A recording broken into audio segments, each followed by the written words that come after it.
Hi and good evening, everybody, or good morning, wherever you are, and welcome to our How to Repair Pendulum Clocks live stream, week 3.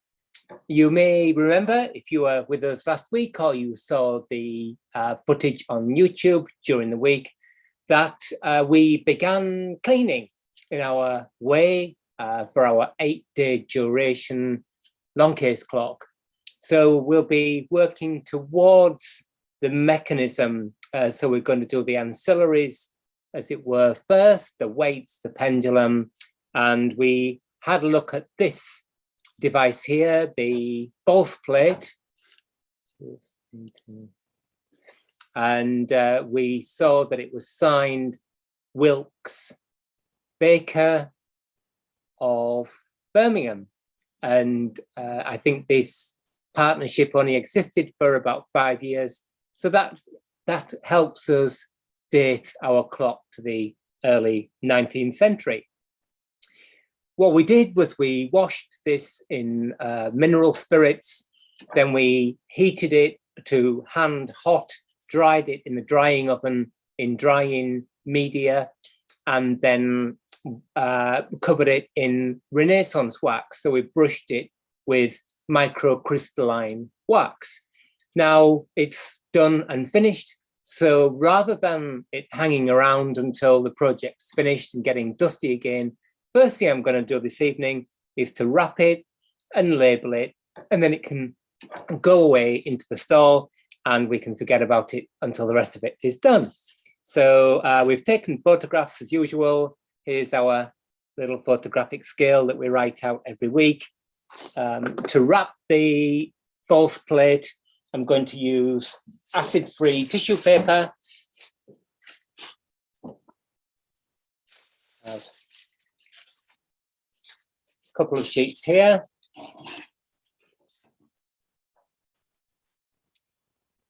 Zoom out a wee bit so you can see.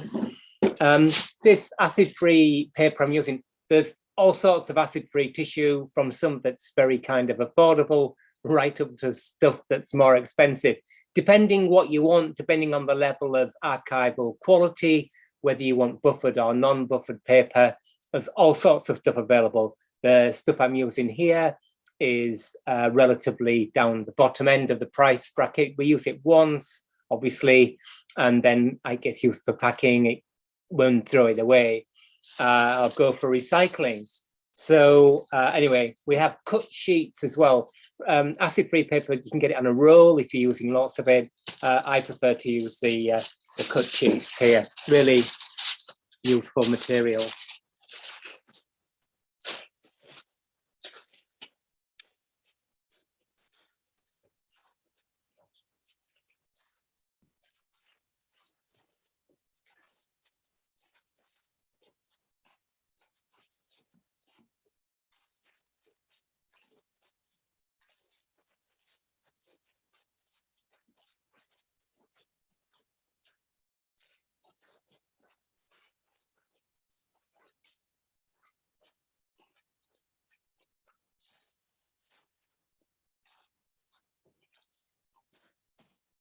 So to keep the whole thing together, I'm going to use some archival cotton tape. This is used by books conservators. And again, it's one of those incredibly useful conservation products. So it's just...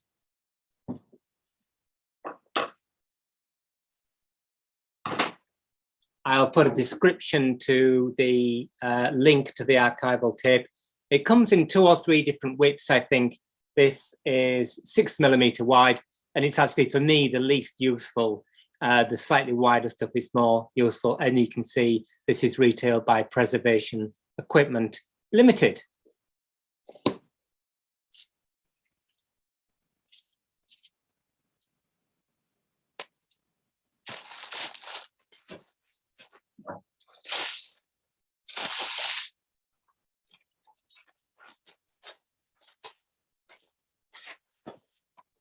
Just going to thread on our label. I'll just write what it is first. Make life easier. So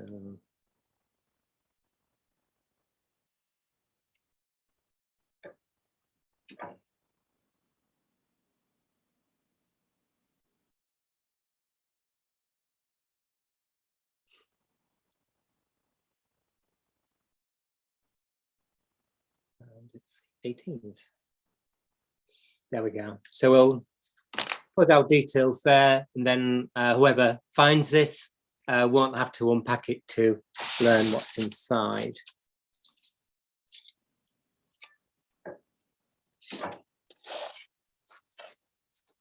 That.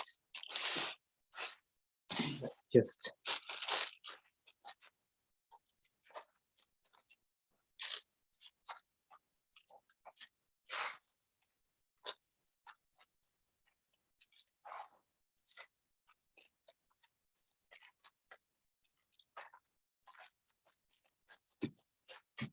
put a little loop in one end.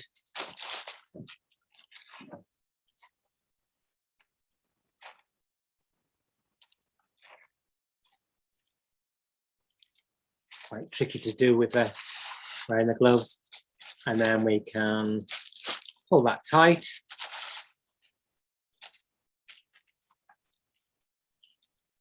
Get a loop on there. And then when we want to get it undone, we can just pull on the end. So, sharp scissors. Not.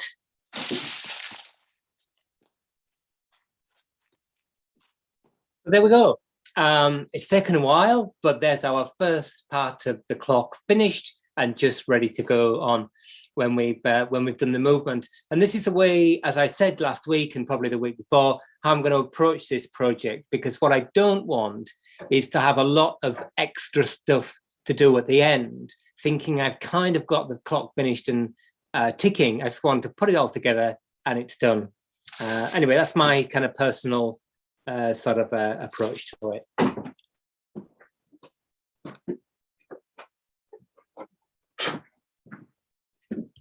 So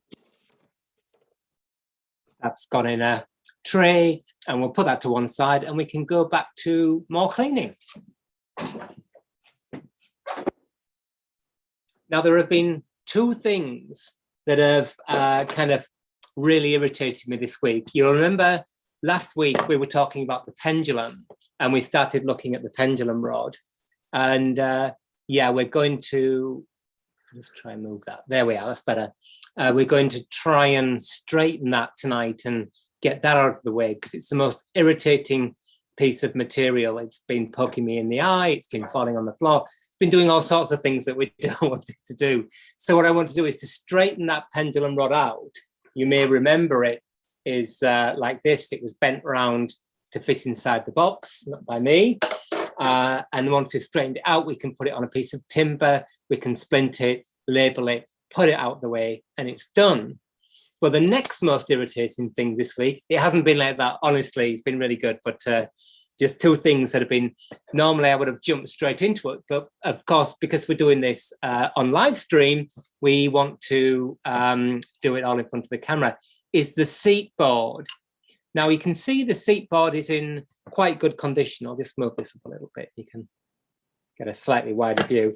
The seat board's in nice condition. There's no insect infestation as far as I can see. It's dusty, and there's a nail sticking out here, which I'm not particularly keen on. only because it keeps getting in the way. So I think this is going to be the next thing we clean. Now, I only want to surface clean this. I'm not interested in any polishing or refinishing or anything. So I'm going to vacuum it. Now, in the museum and heritage world, there's a whole kind of science of vacuuming, of course. Quite right, too. If you imagine a surface that's particularly sort of friable or vulnerable, what you don't want to do is to vacuum it and damage that surface. So what tends to happen is you have a vacuum. There is actually such a thing called the museum vac, believe it or not, that's got adjustable suction, and you have a piece of gauze over that in case there's any material that you want to salvage, and you dry brush to lift the dirt or dust, and then the vacuum takes it away. Now, in this case, I'm not particularly that bothered about this being a vulnerable surface, so I might actually just vacuum it direct. So I'm going to get that kit now, a brush and vacuum, and then we're going to get this dust out of the way, and basically then we can wrap that up and it goes too. However, before we do that, as always, we've got the naughty hooks to deal with. Now, the naughty hooks, also called seatboard hooks, are these bits of bent wire here that hold the movement down to the seatboard. Now, I'm not an historian, but I think originally these weren't there originally. A long case clock with its two 12 or 14 pound weights, just this light a bit.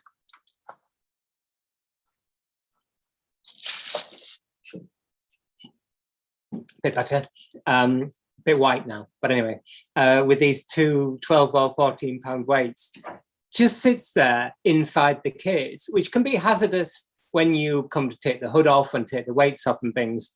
But I'm pretty sure, and somebody please put me right if I've got it wrong, that these are a later edition. You still see these things being sold in material dealers and stuff like that, and hence the term naughty hooks. However, they've been there a long time, so I don't want to get rid of them. I'm pretty happy with them. This one, again, is not that easy to actually work with, because when it's tightened up, you can see here that this is flush against the seatboard. So what I might do is just to put a spacing piece in there. So when it's tightened, you can actually get your fingers in there. You don't want to use a spanner on it because that's going to damage the wood. Now, this side, from a kind of conservation practice perspective, is a little bit more challenging because it has a loose washer, 20th century washer, a bit of brass pipe, and then a BA nut. So I think it'd be quite a cool sort of experiment to make a better nut for this, in addition to this BA nut that's on here. We'll leave that in place, or we'll return it with the clock to the owner. The clock doesn't have an owner, but if it did. So I suppose this is something for the live chat. I don't think our How to Repair Pendulum Clocks live chat is properly up and running yet because of other commitments, but it will be in a bit. So here we are. This one is kind of possible to tighten it. This one is really fiddly, and it's got this bit of brass tube, and then it's got this loose fitting. So what would you do is the question. Would you take this away? Would you not bother with naughty hooks, or would you just leave it as it is? And it would work as it is, of course.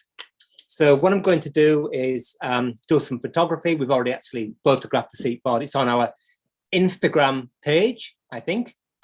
So I'm going to bag these two up for the time being and not deal with them immediately because we've got that pendulum still hanging about in the background.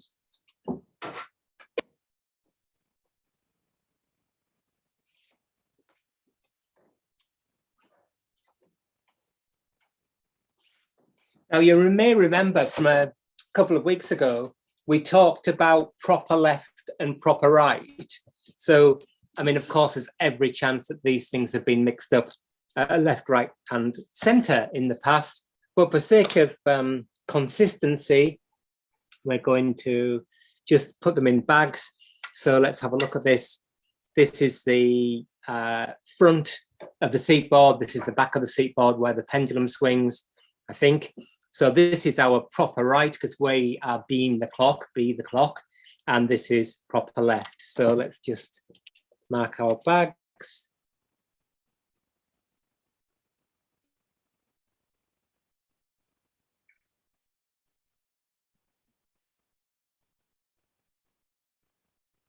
And still 18.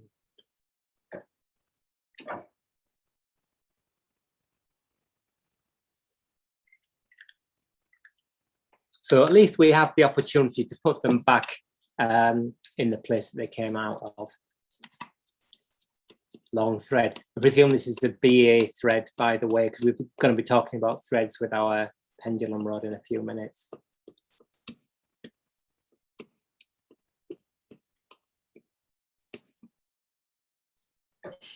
Again, these little kind of ancillary jobs seem to take ages, and seems like a faff, but the beauty of doing it this way is when we finally get our clock ticking, this will all be done and hopefully feel quite satisfying. So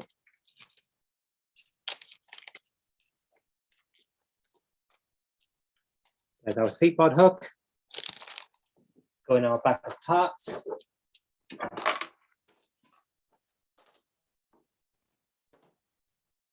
Box of parts.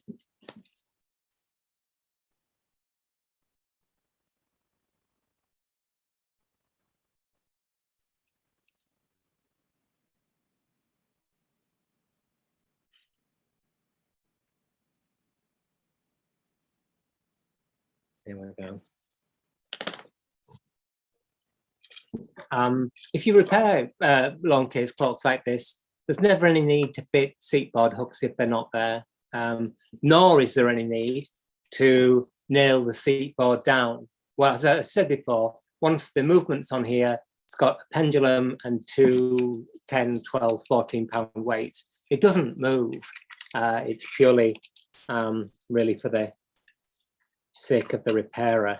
However, somebody out there may know the history of seat board hooks, and if you do, I would love to know.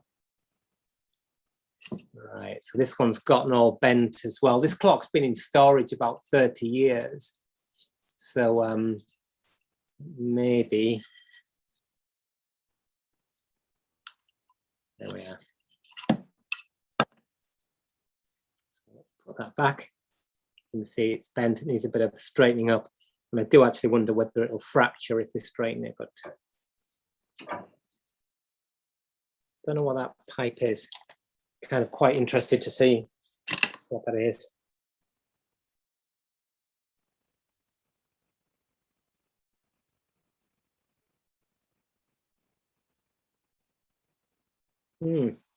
Yeah, it doesn't actually look like brass. I think it's steel.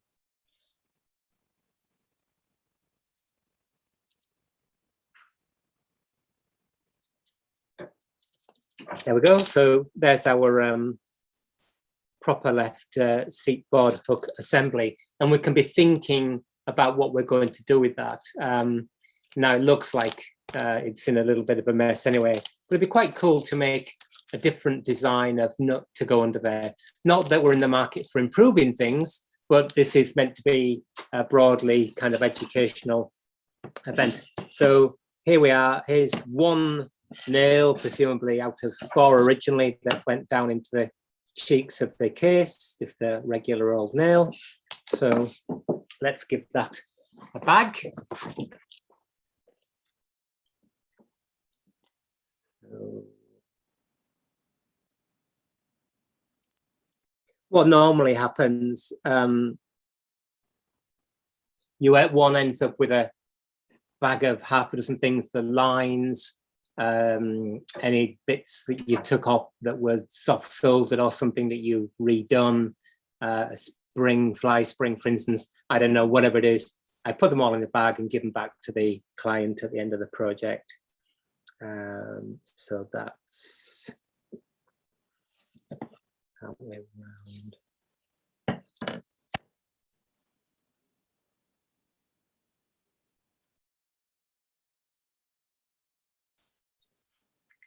Yeah.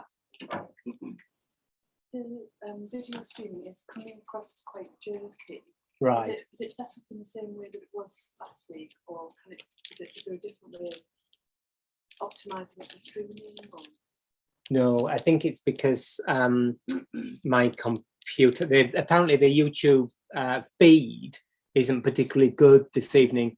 And I think it's because I just came off, another Zoom call, and that meeting, I need the recording. So it's converting the meeting, and my computer's been kind of like making all sorts of crazy noises. So I think we're at 99% now. I think within the next few minutes, it should improve. I hope so. Otherwise, we can log off and log back on again. Okay, well, let's see. Yeah, just, oh, it's done it now. So it's fine. It's now fine. Yeah. Is it? Yeah. All right. Well, there you go. Apparently, it's better now, so that's good. So apologize if you haven't been able to follow me. I didn't realize. Yeah, just slightly dull explanation. I just came off another Zoom call that was being recorded. So my computer was processing that, and it was kind of like steam coming out of its ears. Anyway, as always, you haven't missed anything if you haven't been able to keep up. What we're doing at the moment as a kind of avoidance strategy is cleaning the seat board. We're just going to give it a bit of a vacuum. And so we're going to delve into our brushes, and then this can be wrapped up and labeled. We wrapped up the false plate, which you saw being cleaned last week. That's all we've done so far. We haven't got round to the gnarly issue of what we're going to do with that pendulum. So we're going to get some brushes now and a vacuum cleaner, and we're going to get rid of some of this dust. Is it better, Rich? Yeah, that's right. Good. To my presence. Of course it is. Bow down.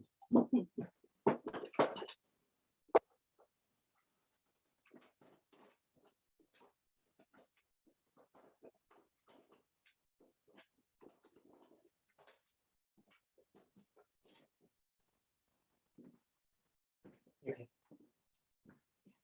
So just in case you missed it, last week when we talked about a bit about brushes, I'm going to use 3 brushes here. This is a nice one for dry brushing like this, dusting, because it's got this string ferrule so it doesn't scratch. This one is a varnish brush, which if you're somebody who likes machine tools, I found this was the very best brush for vacuuming machine tools. And well, you see I've taped the ferrule here and put shellac lacquer on it to prevent the tape from falling off, to stop scratching. And then we've got our trusty, very used and much washed and warped Glasgow No. 3 natural bristle brush. So we've got somewhere vacuum cleaner.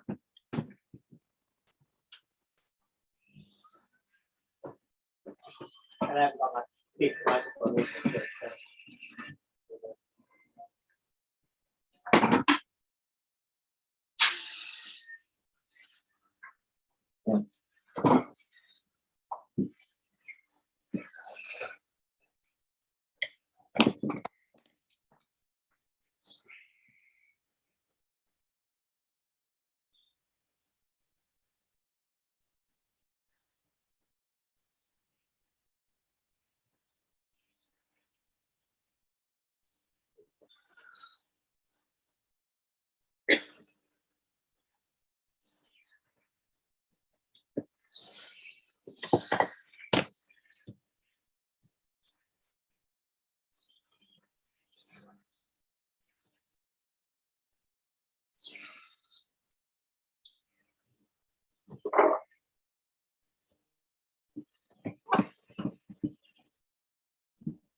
Good old French fries. I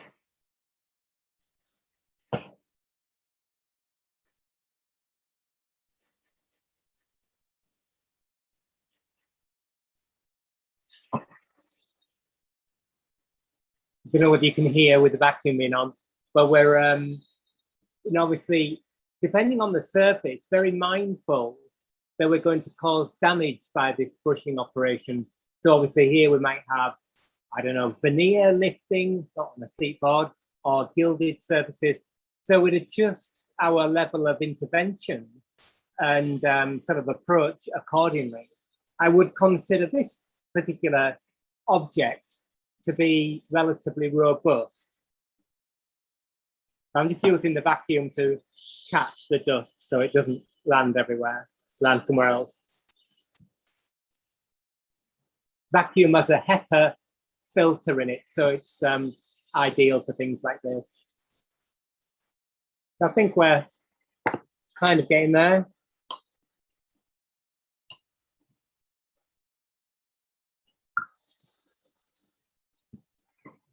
Strangely satisfying process.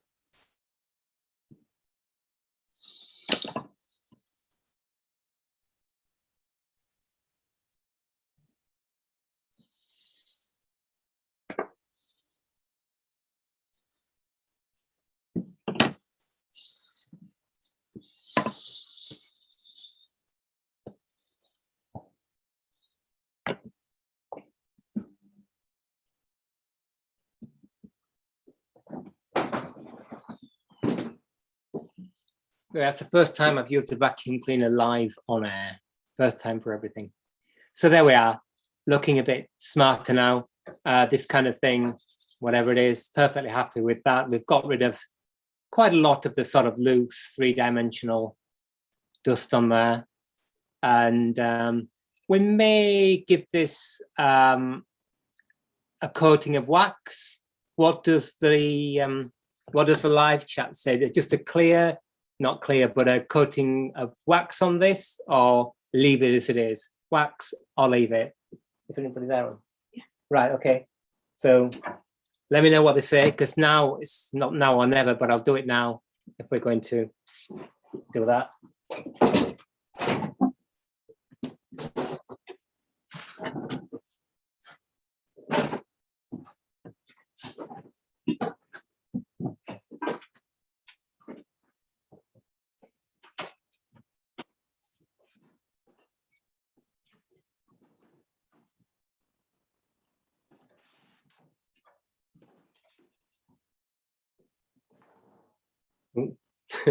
Sound effects. Is the wax any view? Just putting it at 50-50. 50-50. 50-50. Right, okay. Well, Derek says leave it as it is, and the Wolfie says wax. okay. Well, on the basis that if we don't wax it, we can come back to it later and always do it. If we do wax it, we can't undo it. I'm going to leave it as it is. But if I were going to do it, I could either go with the stuff we used on the false plate, which was Renaissance wax, which tends to be non-yellowing microcrystalline wax, or I'm tempted to use this product, which is, as you can see, despite it being called Black Bison, it's not black and it's not from bisons. Go figure. But there we are. We're not going to wax it. Sorry about that. But just there we are. We've got a big lump of steel wool in there. You can have a smell. Ken says yes, and Ian says yes. So right. more Okay. in favour of yes. More, dear me. More in favour of yes now. It's going crazy. Okay. Let's just, I tell you what we'll do. We'll meet a really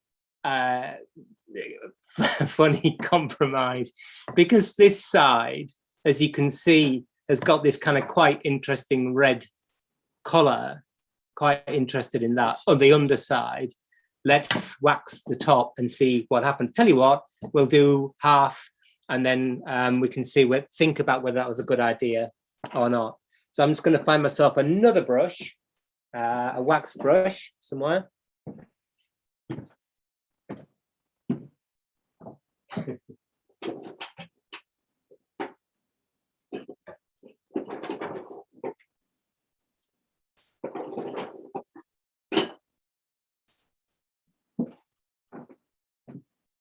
Describe the smell because they can't smell it. Regrettably, you can't smell it. I'm going to use my sort of washing out brush for this sort of stippling effect. Well, I shouldn't be smelling it at all, of course. We will put the extractor on, because you can see here it contains volatile organic compounds, so it's going to get quite high in here. So we'll have the extractor on, tool cleaning white spirits. So useful, actually. Serious point, of course, working in confined areas with something like this. You can see it has all this health and safety warning on it. If you're using these things commercially, or you're employing somebody, or even for your own health and safety, of course, for which we are responsible, then it's always worth downloading the manufacturer's safety data sheet, because that gives you advice on wearing PPE, on exposure levels, and so on. So always a good idea to download the MSDS, which has to be made available by law. So by the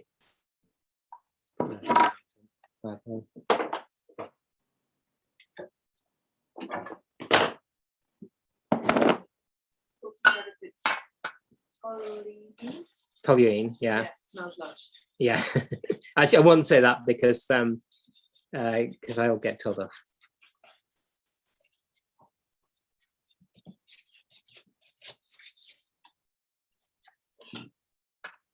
Yeah, for a museum project I was doing, we made 125. Well, I didn't make them, but we had them turn wooden bowls, like fruit bowls, and out of a kind of commemorative tree.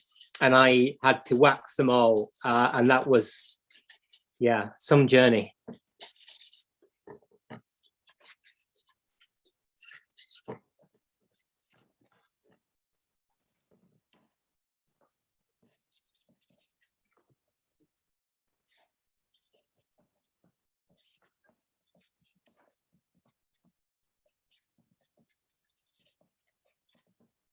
Right, there we go. So we'll do the upper side, the side that all the dust and stuff has been landing on, and why not? Lid back on there firmly. And let's get our Glasgow brush. Just give it a minute for that solvent to evaporate, and then we'll brush off excess.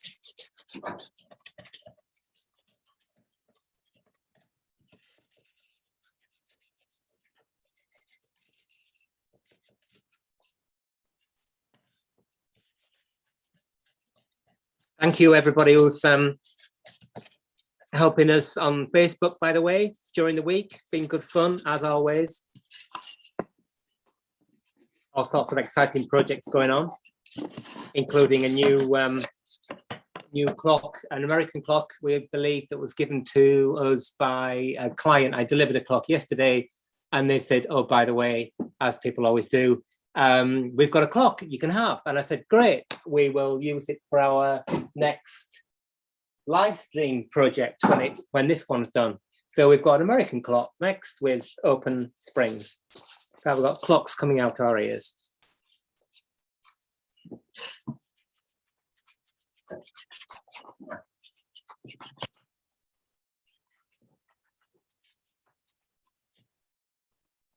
Nice to still see that bit of wax there underneath from a candle.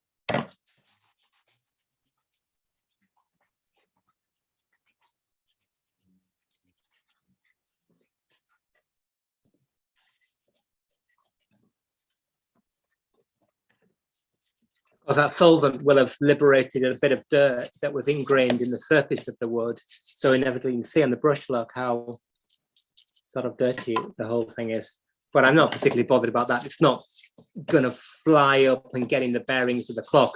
And particularly now it's got a chunky layer of wax on it. So as satisfying as it is, I may well leave it there.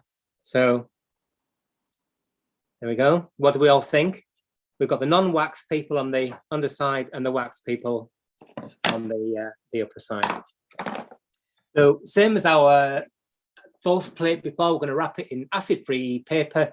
You may have missed what I said about that. Apologies for that, but it wasn't very interesting anyway. And then we're going to put it to one side. So that means we've immediately got two things that are done and finished. How great is that?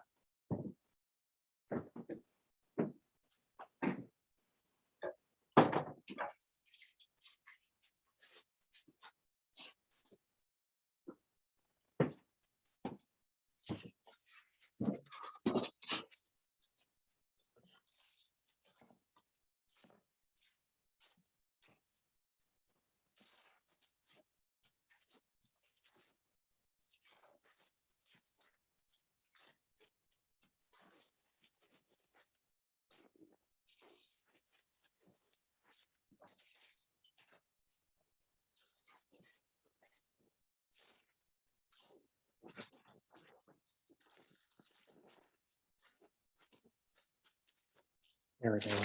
The good thing about wrapping these components up is if you are doing this, say, in an institution, and another project comes along, or there's some kind of emergency project, you know that camera struggling to focus. You know that the work you've done and finished is good, and it can actually stay there for years if push comes to shove. So that's rather nice, rather than things just being sat out in the open, getting dusty again. Right, track down the cotton tape. Really useful. This is the same material we use, by the way, for those of you that bought our book. Thank you very much. That we draw this through the bearing holes, like the Great Wheel barrel arbor, that kind of thing, holes to clean them out.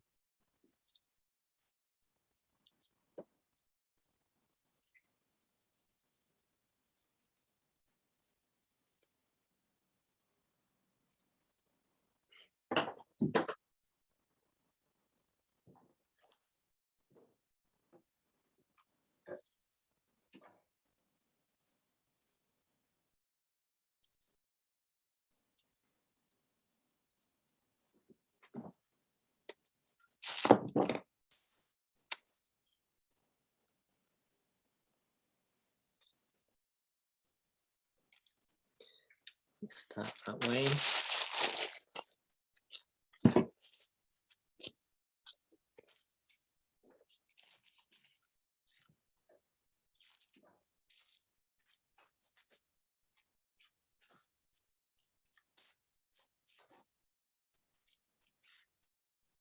So again, I've noticed on YouTube there are lots of not videos. I'm not quite sure what that's about, but anyway, let's not go there.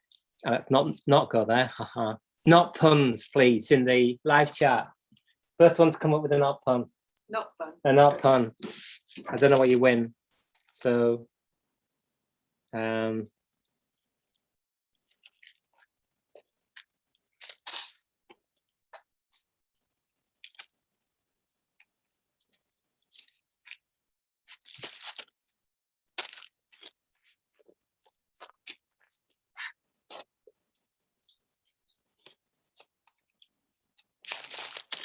we go.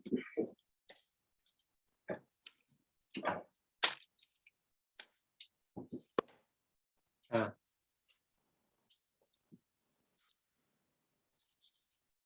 I forgot to put my label on. Let's just do that.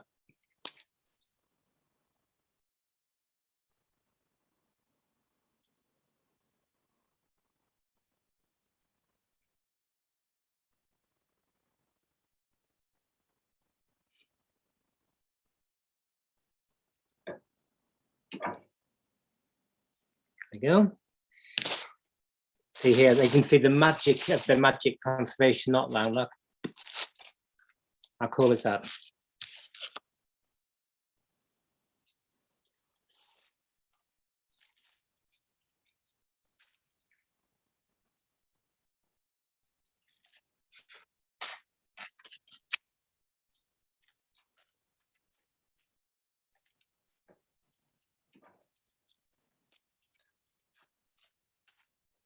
There we go. Got two things now wrapped up and in our store.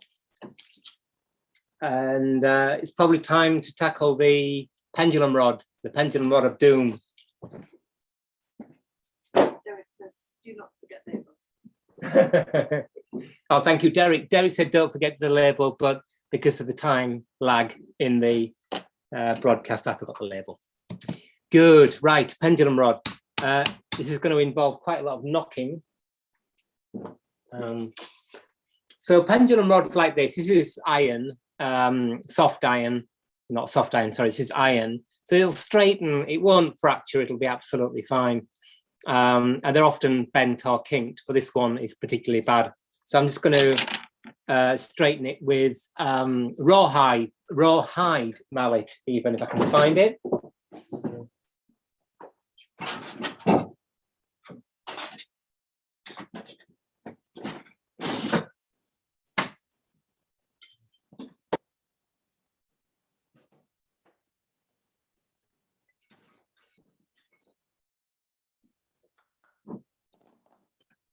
So any opportunities, any opportunities to talk about tools? So we've got two legends here, the mighty Thor rawhide mallet. Great video on the website of this company about them making these rawhide mallets. And then we've got this badger here, which is I kind of made a bit of a mistake when I bought this. This is absolutely great and like the perfect tool. Because it's this rawhide, it's actually quite light, but it's just kind of perfect for a job like this. This one's got these interchangeable ends. My top tip, don't buy a hammer with interchangeable ends, because you can never be bothered to change the ends. I suppose if they wear out or something, you get new ends. But also this is too heavy for what I need. I should have got one that was smaller diameter maybe, but I did buy it with all the different ends. And I used it once because I couldn't find the rawhide, but the rawhide is the way to go. And it's like those brass hammers with the screw-on ends. The ends either come undone or the manufacturer's changed when you want to buy new ones, and you don't tend to change them over. So just like buy this and not this, I would say. This is probably good for, what's it good for? Are those knockoff nuts on your E-type Jaguar, maybe? But I suppose you have a different kind of hammer for that. Anyway, there you go. Again, in the live chat, please. What on earth is this hammer any good for that this one isn't? So, just going to it's well, the make is Thor again, and it's called the Thorex. Sounds like thorax. It's a Thorex 710. Do you mean you didn't know that was a Thorex 710? So much fun had out of talking about a hammer.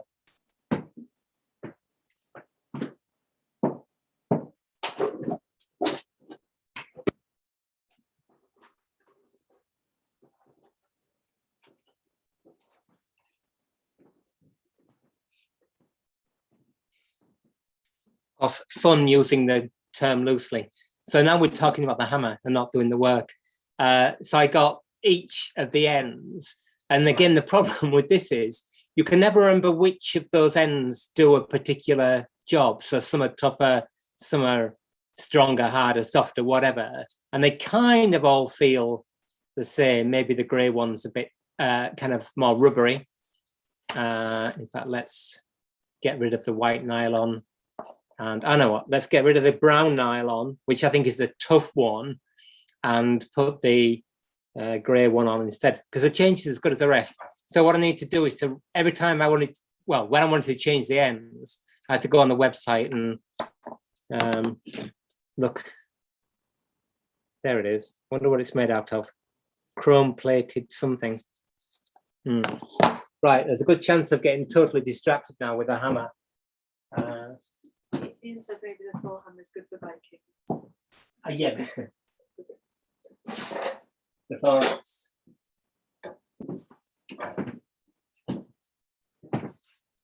Yeah, Ian, you're probably right about the Vikings, because of course here in York we have our very own Viking festival. Yeah, we have a Viking festival in February. It was of course postponed this year because of the COVID. Even the Vikings are not immune from the COVID, and we've got a funny, we won't say it now, but we've got a funny story about the Vikings anyway, walking down the Fishy Road. So the question is, what's it made out of? Looks like it's steel, chrome plated steel. There we go. Anyway, maybe the Thorex 710 can be a giveaway in one of our amazing competitions on our other channel. So lots of bashing, and the camera's going to move up and down now. I just need to get this straightened out.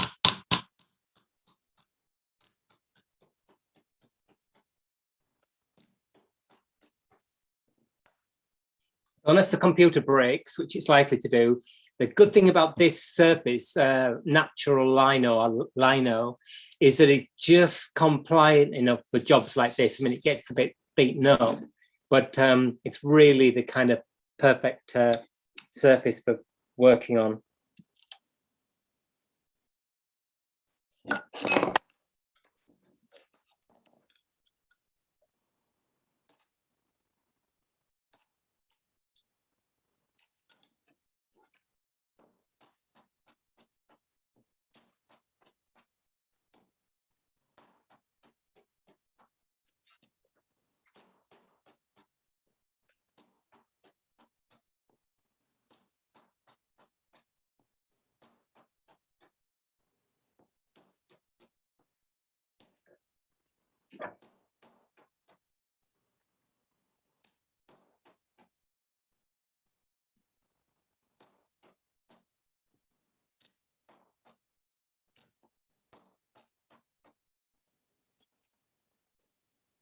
Not looking too bad, that end.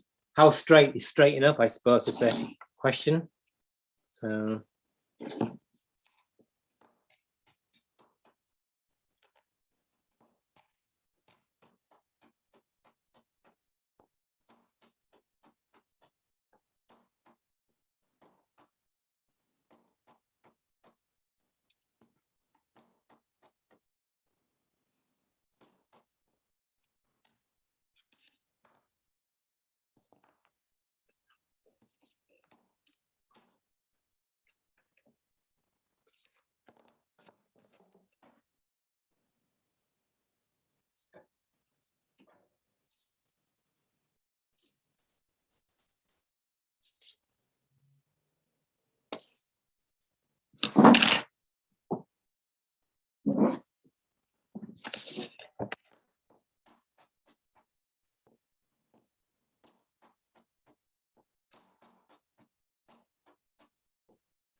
Looking pretty good.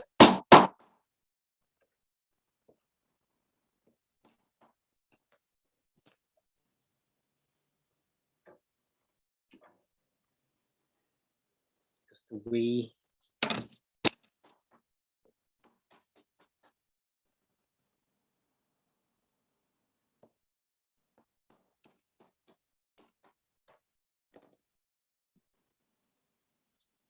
There we are.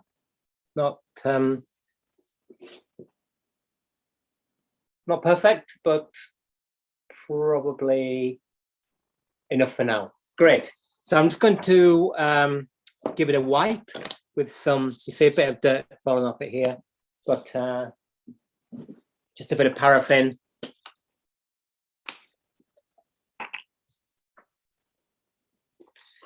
So just put the extractor back on.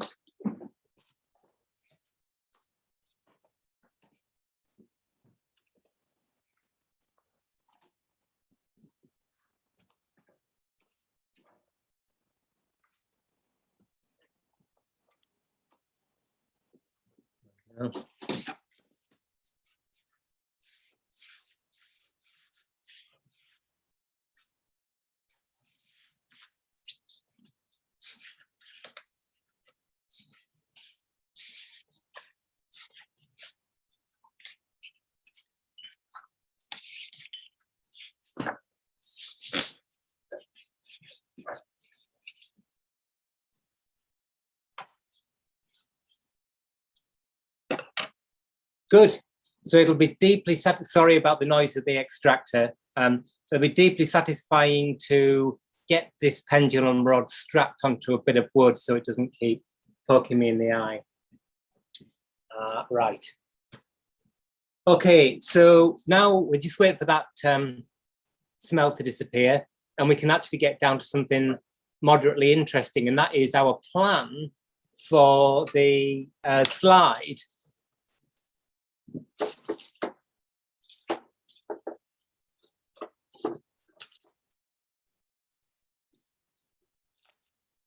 Here's the slide.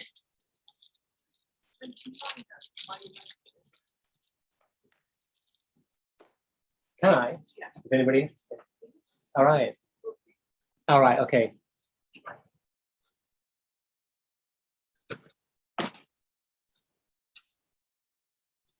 Yeah, the lino, thank you for asking, is just like the best surface for a bench because it's ever so slightly, like if you get vinyl, like the plastic, it's quite slippy. And of course, it has an affinity for oil, so it gets yucky and sticky with oil on there, whereas lino doesn't. It's, I think it's wood flour, isn't it, and linseed oil with a Hessian backing, something like that.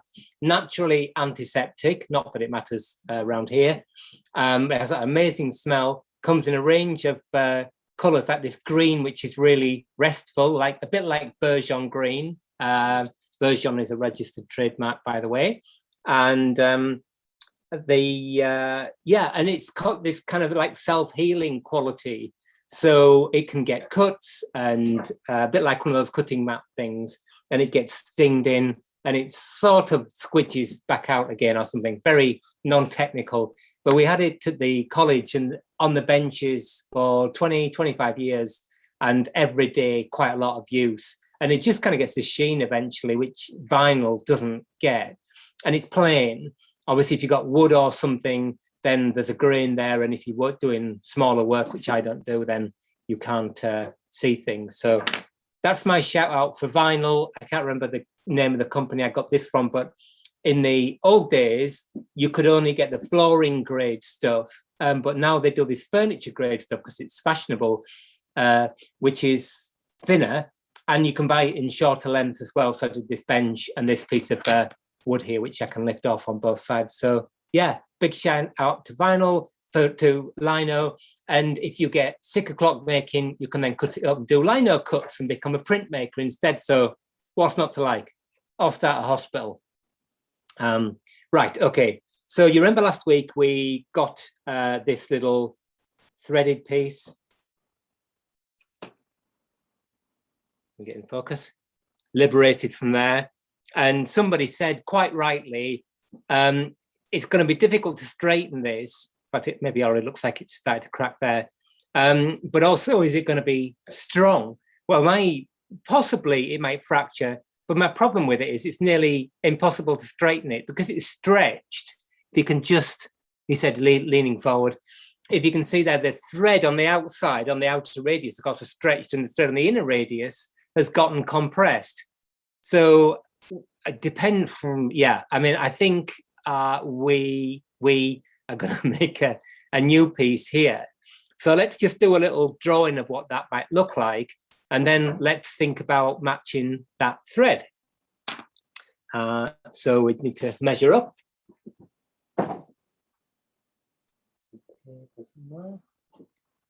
There's my board.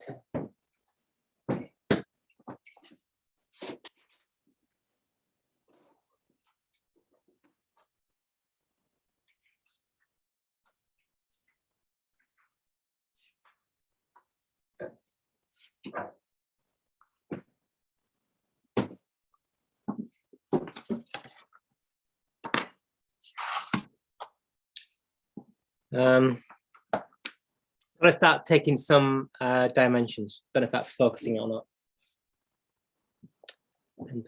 Pen.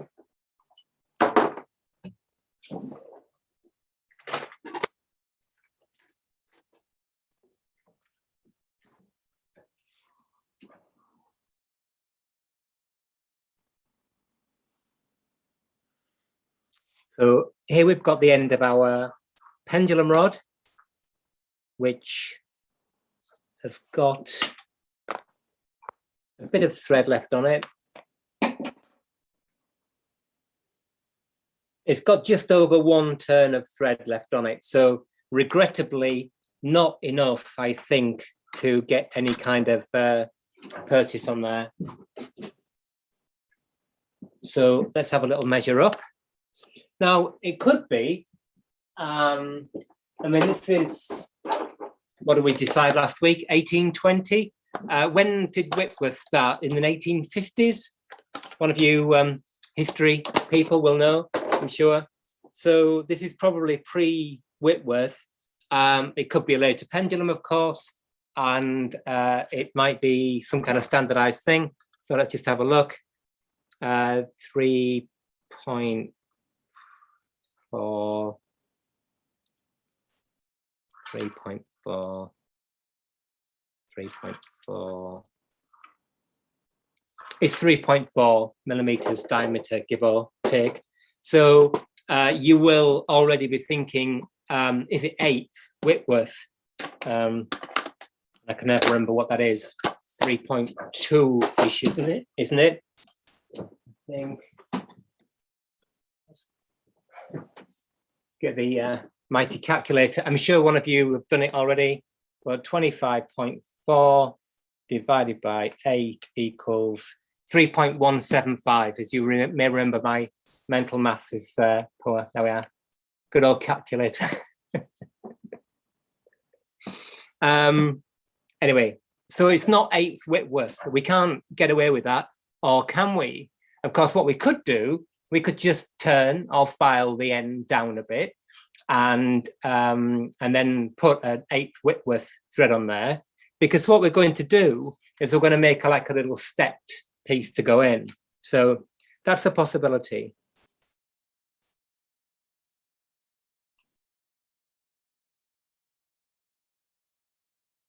Okay, so with our pendulum rod is about 3.4 millimeters diameter. Let's just draw the slide here.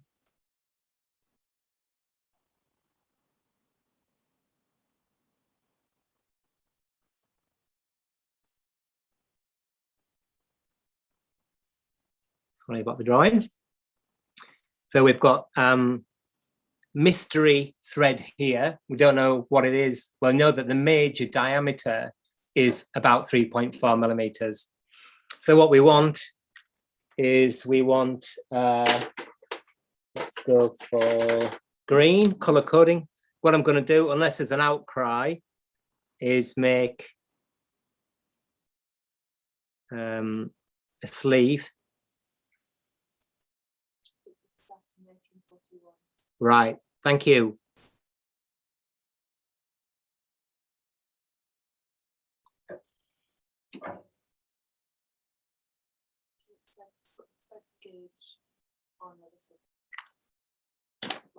Good idea. Derek says put a thread gauge on a little bit, which is great, which is what I am going to do, although mine in panic, I don't know if I've got a thread gauge or not. So this is a plan, if you could call it my plan, to make a little piece that joins up the top of the slide and the bottom of the pendulum rod. Now you may be sitting there thinking, why the heck would you bother with this? It's a faff. I don't have a lathe. I've only got watchmaker's lathe, so it's going to be fun. And the reason for that is, remember, with this project, we're trying to preserve broadly as much of the existing or original material as we can, because we're aiming to be kind of in alignment with conservation principles. Saying that, we've just put wax on the seat board, which is completely unnecessary, but there you go. So I'm going to try and marry these two parts together. Now, if we had a full machine shop at our disposal, this, of course, would be dead easy. What would be really cool, so this part is easy. We can just drill it 3.4 or 3.4, 1 or 2, make them together, cross pin it if we want, or we could even use Loctite. And the good challenge is this bit here, because we don't know the pitch of the thread. We've got an idea about the major diameter and so on. So as Derek said, we can use a thread gauge in a minute to try and determine what that thread is, which will be great fun. And the beauty of it is we've got the other end of the pendulum rod. I think last week we tried it, didn't we, in the hole, and it fits. So we can take a measurement from that. So while I'm thinking about what to do next, I'll just put on my hatching.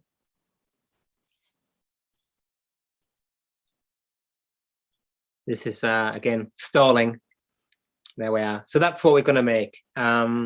We don't need to worry about this diameter yet. It'll be something like 5 millimeter, I guess, or whatever we've got hand. A bit of mild steel will do, or a bit of EN8 steel if you've got that at hand.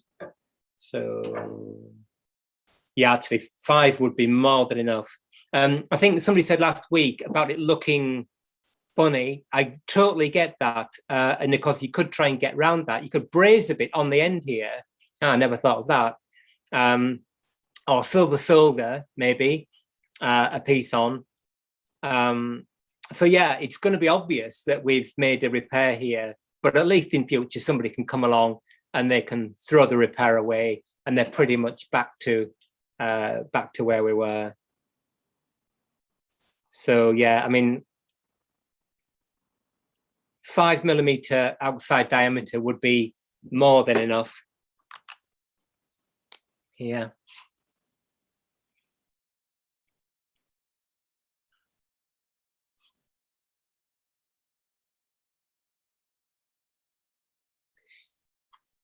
And so we've just got this bit to worry about, and the lens here. So we'll have to estimate how long this piece was. Now we know that the bit sticking out is curled round, but we can get a pretty good estimate of how long that was.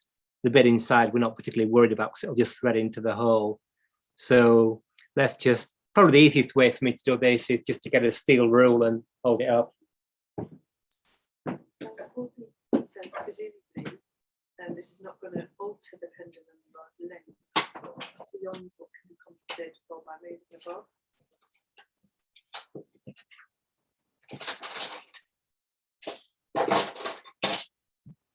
Yeah, that's absolutely right. I'll explain. Well, I'll try to explain to everyone else.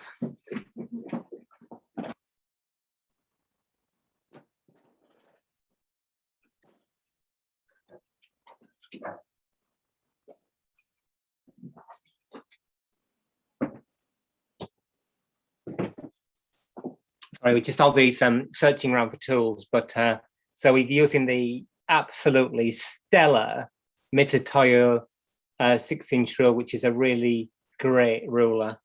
Don't know why, but it just seems to hit the mark. So a good point by Chris there, that obviously we want to broadly keep the pendulum the same length because we don't want to change it outside the range of adjustment on the slide. Now you can see, obviously we don't have all this adjustment here, but there's a fair bit there. So I think we're going to be okay from that perspective. But on other clocks, a regulator or something, I don't know. I think we mentioned last week that there are often scratched marks. Some clocks I've seen and had the privilege to work on have sometimes been rated for mean solar time and sometimes rated for sidereal time.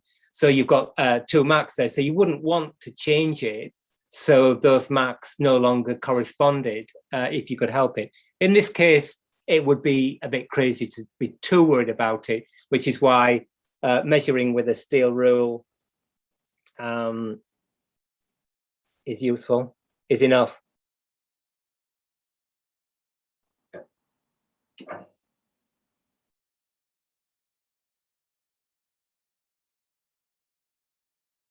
Okay, well, I would estimate that it's about 1/4 of an inch that was sticking out. It's about 4mm inside and about 1/4 of an inch that was outside. So we've lost here.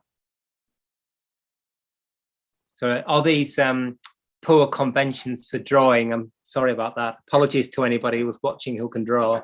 So I better not mix up my imperial and metric. So let's just call it 6.5 there. So we've lost about 6 to 6.5mm. So that's how much we need to make up. We know our outside diameter here. So the only thing to do now is to determine the thread. Now, was it Derek who said about the thread pitch gauge? Yes. Right, so that's a really good place to start. So I know many of you are quite advanced when it comes to all this stuff, but on the basis that there might be a beginner watching, let's just look at threads for a minute or two. How exciting is that? So let's just take thread X.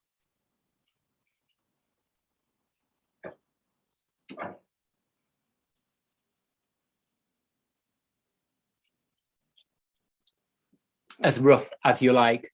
So there's just a few, I'm not an engineer, so apologies if this is not exactly super accurate, but there are a few kind of dimensions here that we can get. We know our major diameter of the pendulum rod was 4.3 millimeters, was it? 3.4 millimeters even, but we can measure the major diameter of the thread. There are specialist tools to measure the minor diameter of the thread as well, and we don't have that, but there's the angle here, I think. Come on, live chat people, help me out. So many degrees. There's the helix angle of the thread here, and then there's the overall form. Now, a lot of earlier threads that were made with screw plates tend to be sort of S-shaped. The crest and it's kind of a little bit like that, sort of partly cut and partly forced, what's the word? Yeah, anyway, partly cut and partly like rolled, but not rolled sort of thread. And then on machine tools and so on, you get all sorts of things like acme threads and buttress threads. If you ever look at a lathe collet, for instance, on a bigger lathe, you'll notice that the thread is cut like this. So the load is always in one direction as the collet's been drawn into the spindle. So the load is on these kind of radial faces like that, which I think is called a buttress thread. Anyhow, in this case, that to a degree doesn't really matter, because how we're going to cut it, either with a die or with a screw plate, we're not going to have a massive amount of choice over the angle of the flanks of the thread or the form of the thread. Frankly, if we can get something that's about the major diameter, and then the next critical dimension is the pitch, of course. So that's the difference or the distance or the value between any two similar elements, parts of the thread. So in here, we'll just draw it as crest to crest, and we'll call this pitch. And so basically all we need for this, because we're kind of squidging it a little bit anyway, is pitch, and we need major diameter like that. So we knew the diameter of our rod. Let's just measure the diameter of the actual thread. Now this is tapered anyway, so as it goes into the hole, it gets tighter, or maybe the hole's tapered as well. So again, good old clockmaking.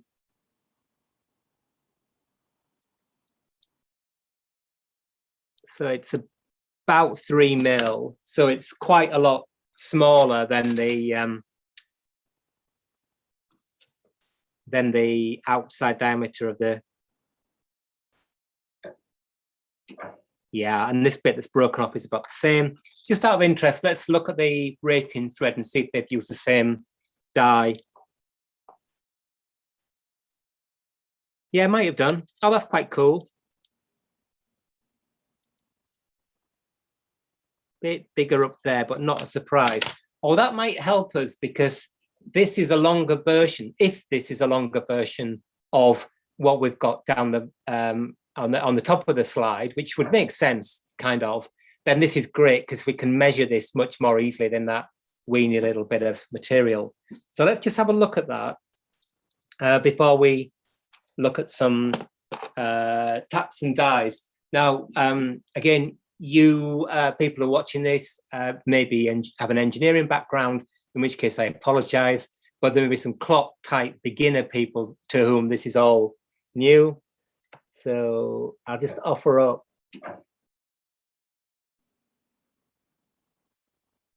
Derek says you keep going between imperial and metric. Oh dear. Yeah. Sorry, Derek. Derek says I keep going between imperial and metric, so that's really bad. You can tell I no engineer. So apologies, I should stick to metric. Yeah, well, it appears that the pitch of the rating thread, here we are, the pitch of the rating thread and the pitch of the slide are similar. Obviously, I can't measure them with the stuff I've got here, but it would scan that this was cut with the same die. So let's just try it. If we could make a thing like this, yeah, I apologize. This is probably quite irritating to somebody who's been engineering all their life. Oh no, of course I can't measure that because it is in the other end of the same component. Right, okay. Well, let's just have a go at this. Let's get our pitch gauges out. I've got any. Oh, I know them all now. Thread per inch, try it in another part. Yeah. Well, I can't try the end of that thing in its own myself, can I? Unless it has its original.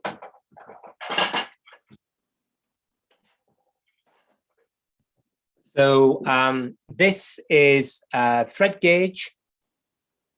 This they come in metric and imperial, and as you can see, this is metric, modern metric, with a 60-degree angle. So that angle there for this is 60 degrees. Now, what this will do is it'll just give us an idea of the pitch. So what you do, you can see these things are like little combs. They're sort of profiles of threads, all different pitches. And you just simply offer them up like this and look at it and see when they coincide. Well, you can see this one's far too coarse to start with. So let's just have a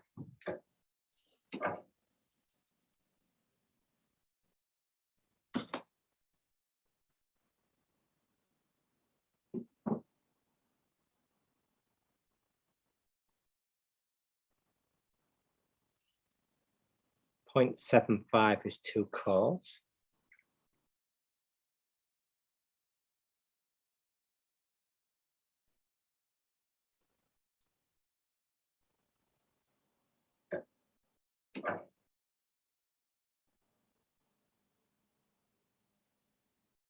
.7 is too coarse.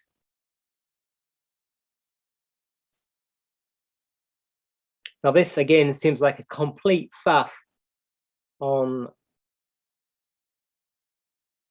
this kind of clock, but there is a whole world out there, the heritage world, that wants to pay people to go to this trouble of matching threads, or say matching threads. Of course, if we had a lathe with an infinitely variable lead screw, then we can cut any thread. Well, I don't have that, so right, so this is too fine.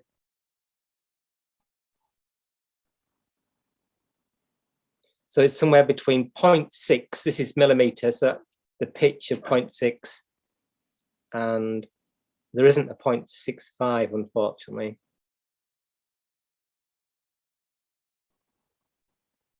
Try the rating not on the broken bit.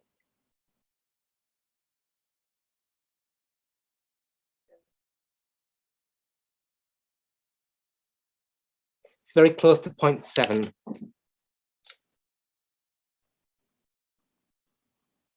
So let's just write that down to start with. Try the rating on the broken bit. Good point. Yeah. Little bit wobbly, but this thread's tapered anyway. So, and we've got another bit on here, haven't we, that we can try it on.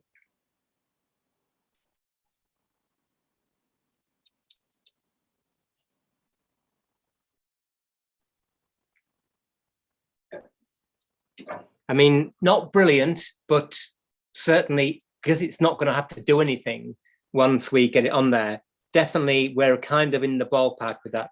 So let's say, for sake of argument, that the rating thread and the thread on the pendulum rod are cut with the same die. That's cool. So there are all sorts of ways of doing this. So we've looked at our thread gauges here, and you can buy these in imperial and metric, and dead useful things to have. Just show you another way of doing it, of measuring it, if you don't have that ability, and that's to mark out so many threads. So I'll just get a pencil. A bit strong.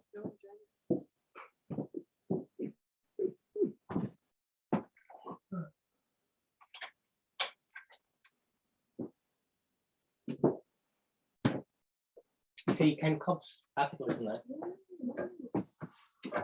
Really great today to receive our copy of Antiquarian Horology, and there's one of my students written up their work that they started as a master's program at West Dean, which was actually all about exactly this problem. He worked on the clocks by Charles McDowell with helical gearing. So really cool question. His question was, can clockmakers repair clocks by Charles McDowell? And the answer is no. I think that was the answer. I haven't read the article yet, but super nice guy, Ken, and delighted to see it written up. So if you're not already a member of Antiquarian Horology, of the Antiquarian Horology Society, it's 60 quid a year or something. They've got a world-class journal and amazing resources as well for researchers. So I'm just going to put some pencil on here.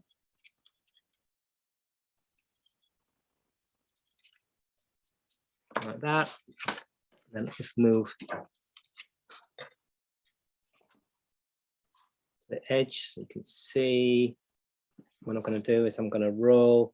This is actually really good because we can, you see what I'm doing. I'm just rolling it on the bit of paper because we've actually got a lot of threads there now. If we think they're cut with the same die, which let's say they are, and you can see now we can count a whole lot of them. So we've got kind of like 3 times the length of our thread gauge. And with our thread gauge, which is really useful, unless it's likely to be a modern thread, which it probably isn't, then we're always going to be kind of hoping that we get something that looks very, very similar. So let's just have a count up here. Now I'm going to have to get down with my eyeglass because I can't see a thing. And I'll just get rid of that. Sharp pencil.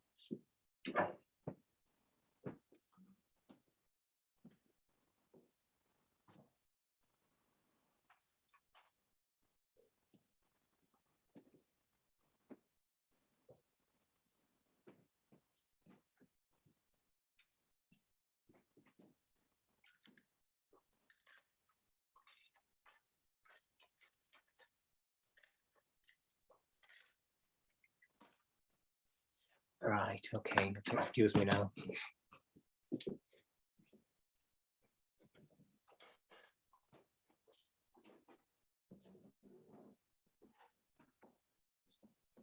I'm sure one of you has already looked up what modern thread or what available die would be about 0.7 by, what do we say our major diameter was? Was it 3 mil? Oh, it looks, gosh, it's really gone to pot with writing things down. Anyway, so, sorry? That was the wire. I think the thread was about 3 mil. Must do a better drawing.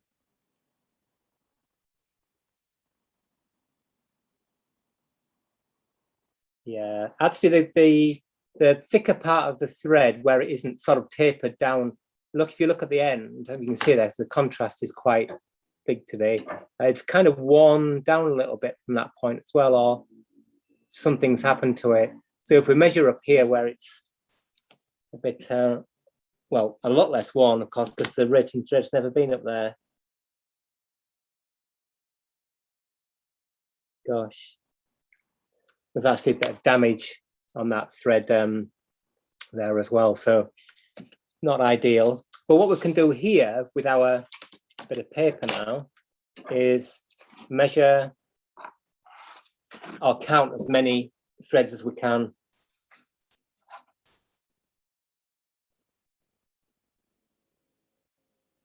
And remember here, we're counting fence panels, not fence posts. So it's the gaps we're interested in rather than the number of pitches. Otherwise, we'll end up with one too many. There it says 2.99. All right, thank you. 1, 2,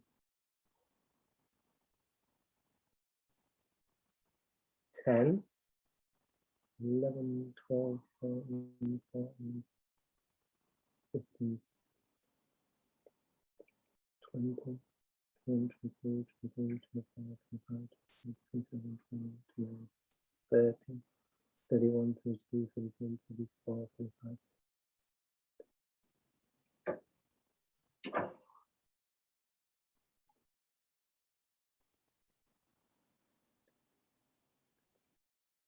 Forty, 41, 42, 43, 44, 45, 46, 47, 48, 49, 50.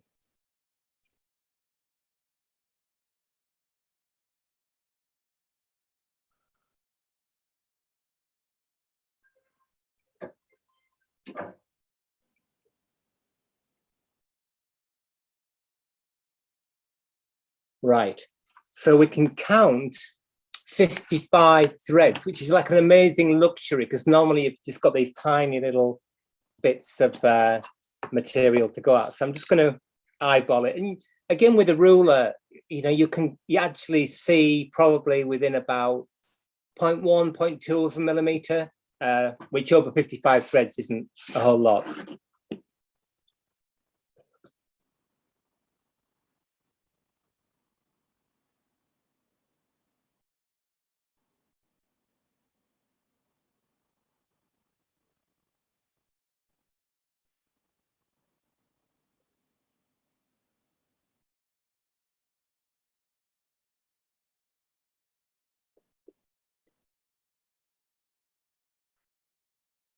So 55 threads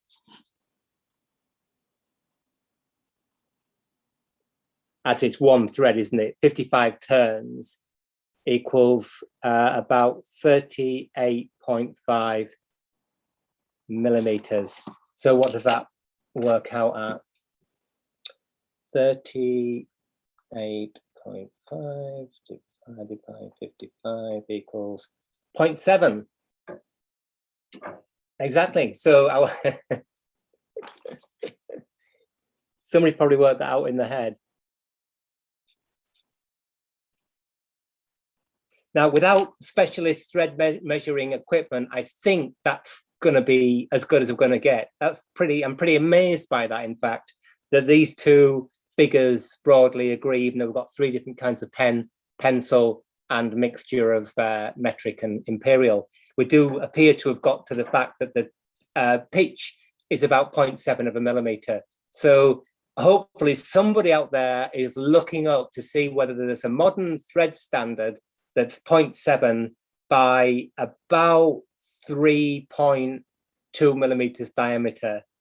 Let's have a look. So where would we look first? Well, BA, what does BA look like?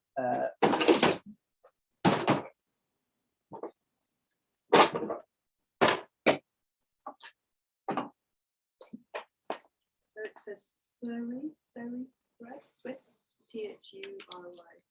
Right. Yeah. I mean, anything, any thread standard that, as I say, we're not going to be too fussed about the angle, the flank angle, and the minor diameter. Basically, we can find a die with 0.7 millimeter 0.7 millimeter pitch and about 3.2 outside diameter, then we're going to be okay. So there's British standard. Now I'll have to look it up, but so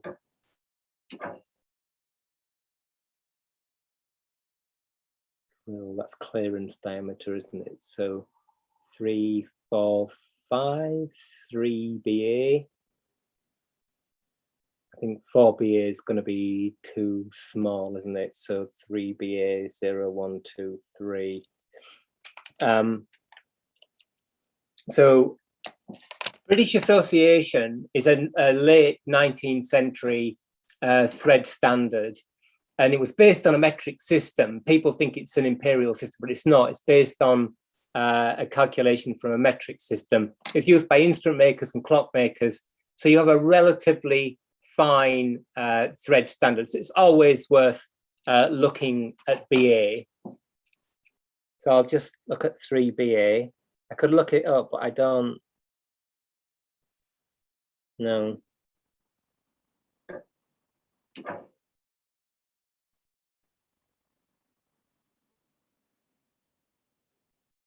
Does anybody know what the pitch of 3BA is in decimal, in metric?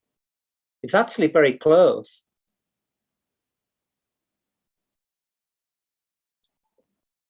So 3.4 millimeters, but I'm not sure what that refers to. I think that's the major diameter. So 3BA is about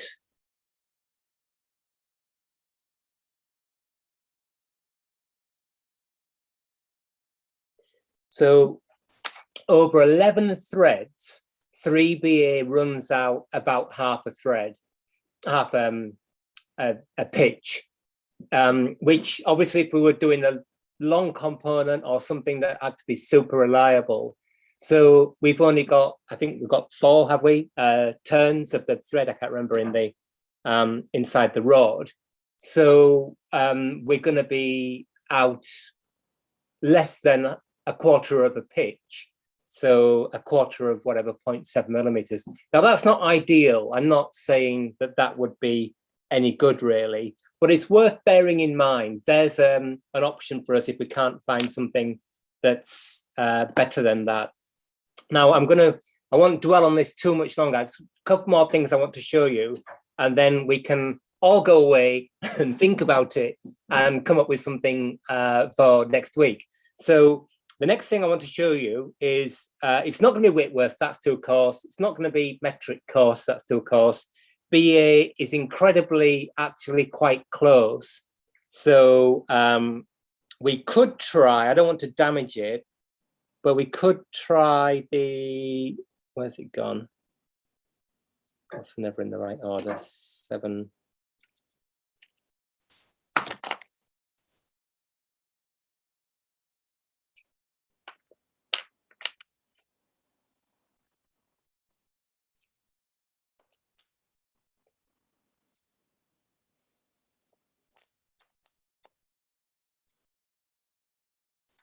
Always the last one. So we could try the 3BA die. I don't want to actually cut any material off here, but on the rod, just to get a kind of feel. Now this is a split die, so it's quite loose. There's a really kind of bad bit on the thread here. It almost looks like it's broken. Now that's not at all.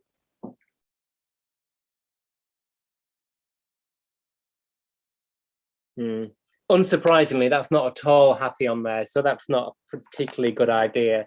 So there we are. We've got a wire diameter of 3.4. We've got a major diameter of about 3.2. We've got a pitch of about 0.7. There is your homework. As we're talking about threads, a couple more things to show you. Let's say we didn't have this thing to measure and we've only got the hole at the end. What you can do is to get a piece of pegwood that's tapered, put a bit of pencil on it in the hole, and you can work the pegwood into the hole, and that will give you some indication of what the pitch of the thread is. That's a really useful way to do it. So the last thing I'm going to show you, it'll take a bit of maneuvering, so I've got to go and find some more tools, are screw plates, which is where you would go if there's nothing else that even remotely matches where you can buy a die. Okay, so I'm going to go find my screw plates and I'll be back in a minute or two. Can you just recap the homework? Oh yeah, okay, I'll write the homework down. So here's the homework. people. So we've got a stock diameter. So that's our wire diameter, yeah, of 3.4 millimeters. The thread that we've got, the rating thread, which we believe is the same as the bit that's going to screw into the pendulum, has got a major diameter of about 3.2 millimeters. And then we've got a pitch of 0.7 millimeters. Okay, so our question is there a thread standard, like a modern one, where we can go on the internet and buy a die that fits this, or do we have to either use a screw plate or a lathe with an infinitely variable lead screw, or a screw cutting lathe, or do we have to say we can't do it, it's not viable, and we're going to tap it out to a modern thread or something, which of course would be the easiest thing to do, because we'd have had it done an hour ago and gone down the pub. However, that's not the point of doing this stuff. And of course, if that's what you're into, then you're kind of watching the wrong channel. However, I know you are into this stuff. And if those of you that work in the heritage domain or that kind of thing, or just want to preserve historic threads, this stuff is really useful, I hope. Anyway, I'm going to find my screw plate. So back in a minute.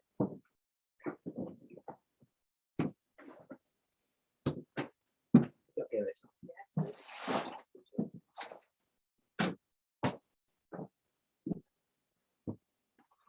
I guess we're not building up. Oh.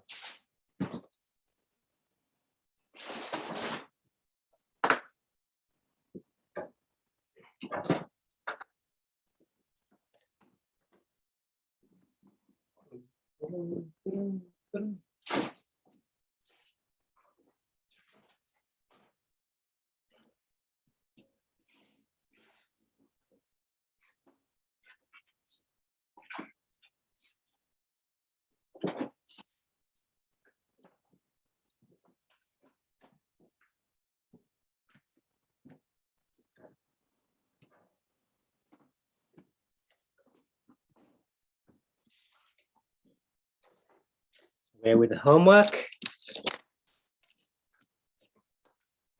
More sound effects.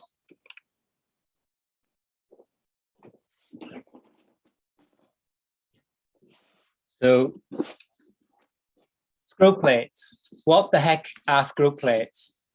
See the magic knot?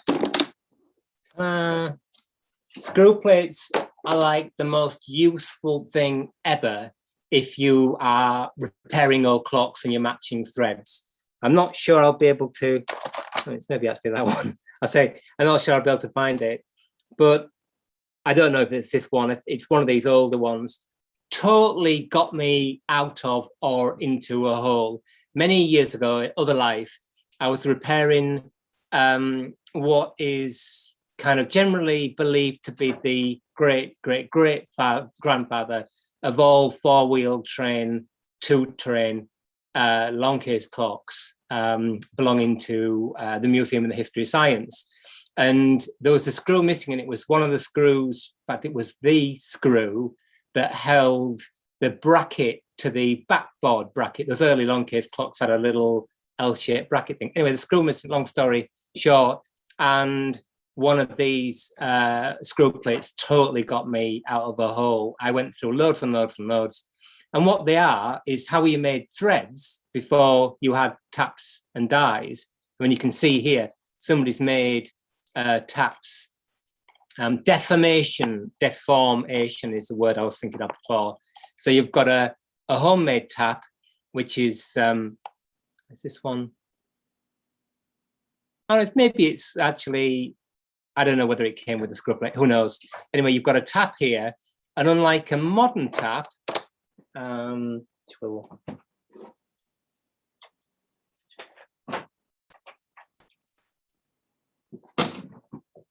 it's So here we have a modern tap of, oh, it's not quite the same diameter.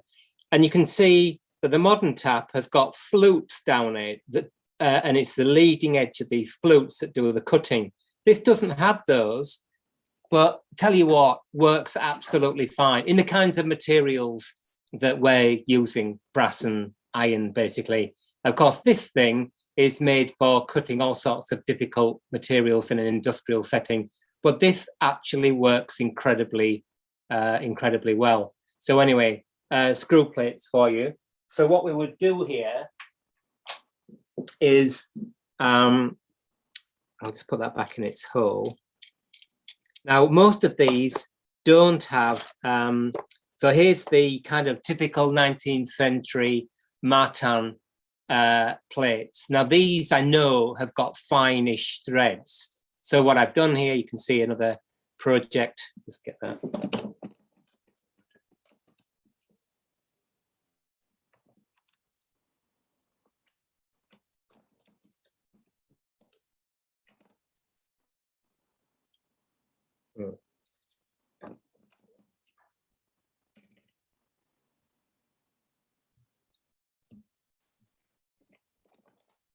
So what I've done here is just made up a bit of brass as a trial, which is kind of what we'd want to do here. Be a bit of a miracle, wouldn't it, if that actually fitted the thing we wanted to fit.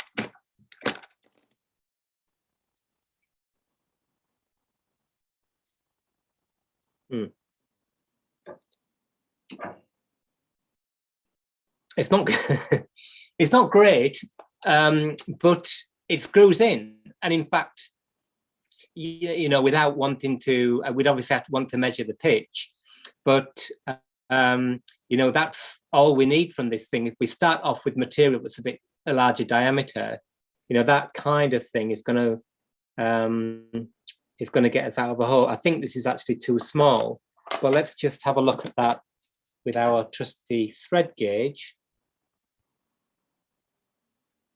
0.7, wasn't it?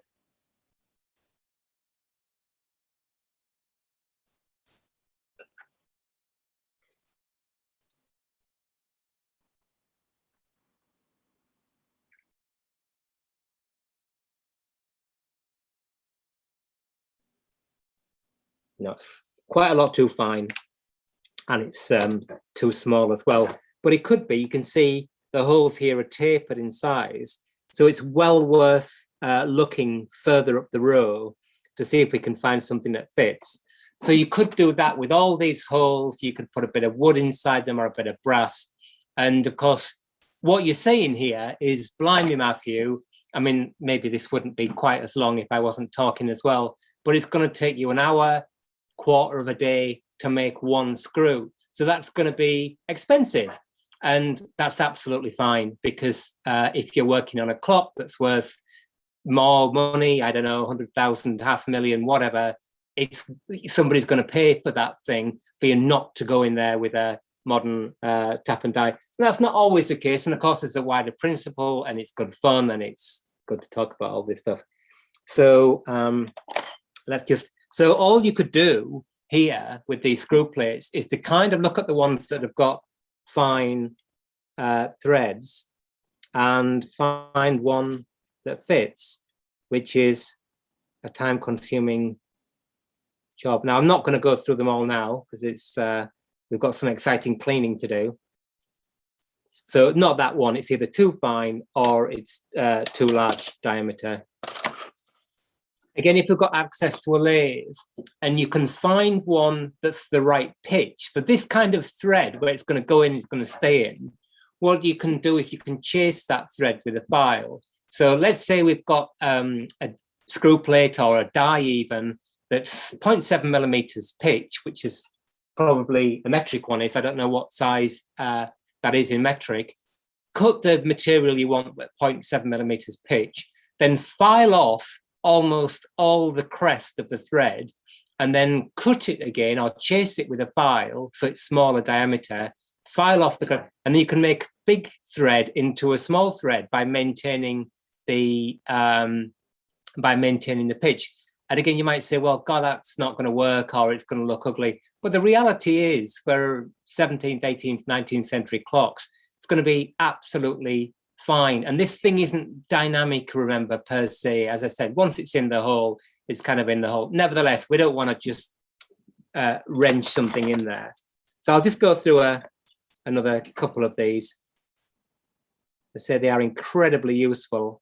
When I see them on eBay, I usually buy them if they're £10 or something. And so on.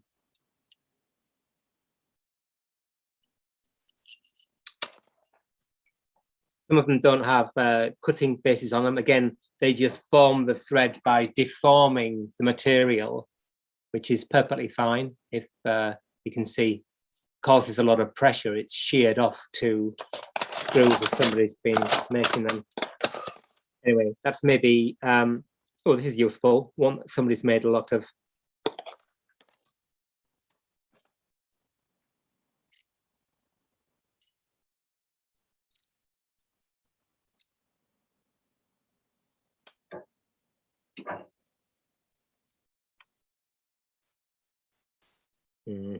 feels terrible.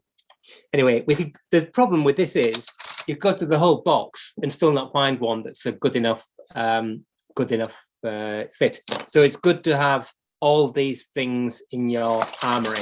Anyway, it may be that homework will prevail and somebody will find a pitch that fits us. In fact, that's option 2. I'm sure there's a metric thread, like modern metric. If you find one that's the right pitch but bigger major diameter, we'll do that. We'll cut the thread and then we'll file it down and chase it just for a bit of fun. However, what time is it? It's 7:45. So what I'm going to do now is just go back to cleaning again. I don't need to actually, I'm sure you don't need to follow this, but I'll just tell you what I'm going to do. You remember the process last week with the false plate? I'm going to get the pendulum bob. I'm going to get the weights out of the way. So let's just find those components. Be useful.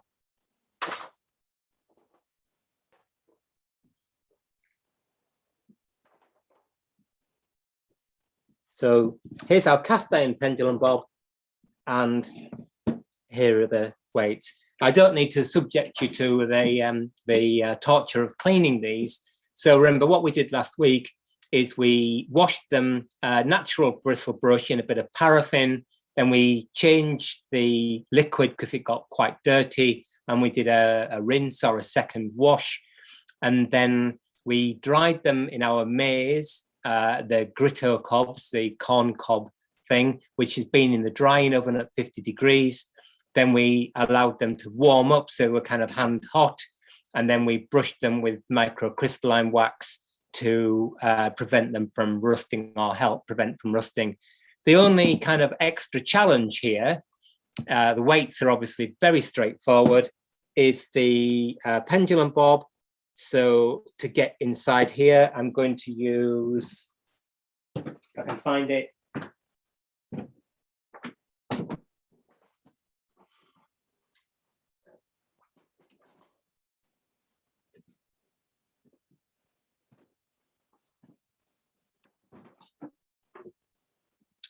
I'm going to use a bottle brush.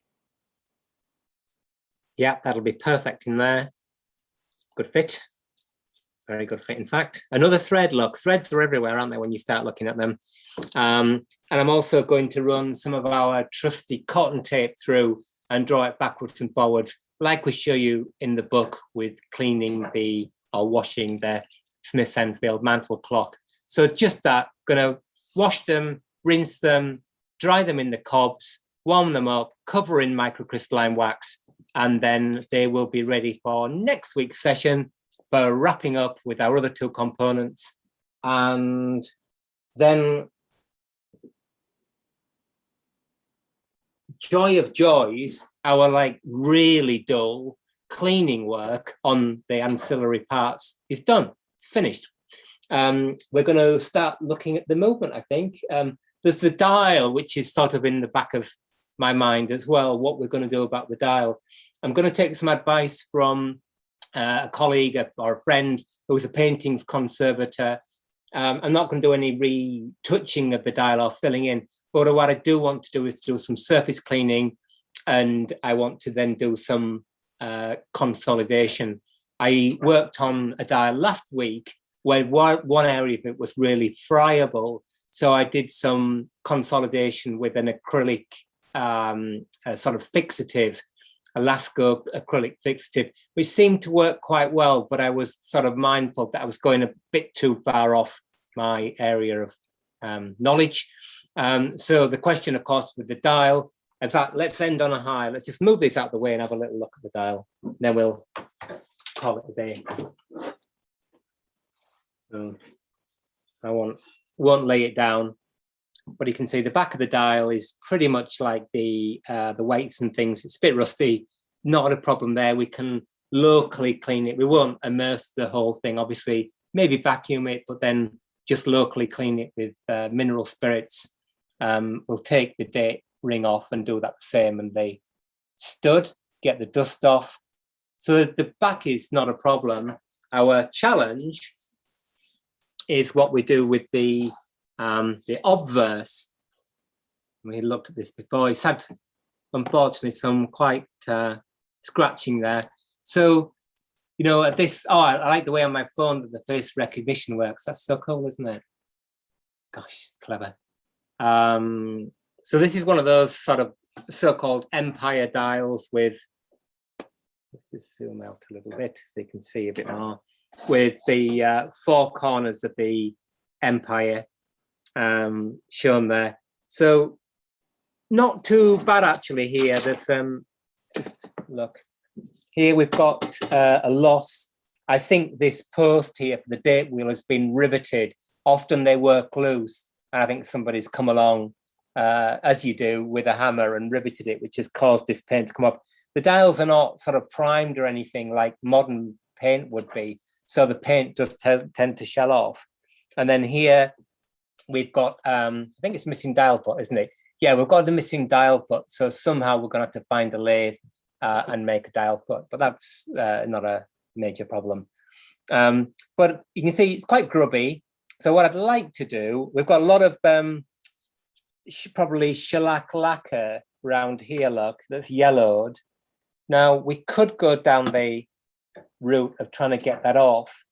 I'm not sure really. It's if we put this out to a paintings conservator, then it's going to cost us, I don't know, £500–600, something like that, to have the dial cleaned and consolidated. As I said, I'm not interested in having it repainted. It would be cheaper just to kind of paint over the top. So I'd like to do it in-house if possible, and just do some surface cleaning, and then just maybe go around here where there's a chance of more losses with some acrylic varnish like Paraloid B72 or something, and just touching those edges just to prevent further lifting, because the rest of the painted surface is pretty sound actually. It's not too badly cooked, but I don't know if you can see here, look, there are some sort of grubby fingerprints and things. So it'd be kind of quite nice to maybe just investigate what it would take and what it would look like to clean that a little bit. But let's keep that in the back of our minds, because we've got an enormous amount of cleaning and repairs to do as well on the movement yet. So this isn't going to be in the next couple of weeks that we're going to need it. Okay, so thank you for watching. We've had a usual chaotic scamper through threads this week, which if you repair clocks, you will need that information. And maybe the next time you work on a clock and the thread is missing or it's broken or damaged or whatever, you might think, actually, should I match this thread by making a screw or making something to go onto a screw, or should I tap out to the nearest modern size? There you go. At least now you have the chance of an option on that kind of thing. Hope it was some fun. Great to see you all. I'll do the cleaning during the week on the weights and the pendulum, and we will see you next week with the movement on the bench. I think we've kind of got that far, and then we'll work up to making that little repair piece for the pendulum. So thanks for joining us, and hopefully we'll see you same time, same place next week. Thank you.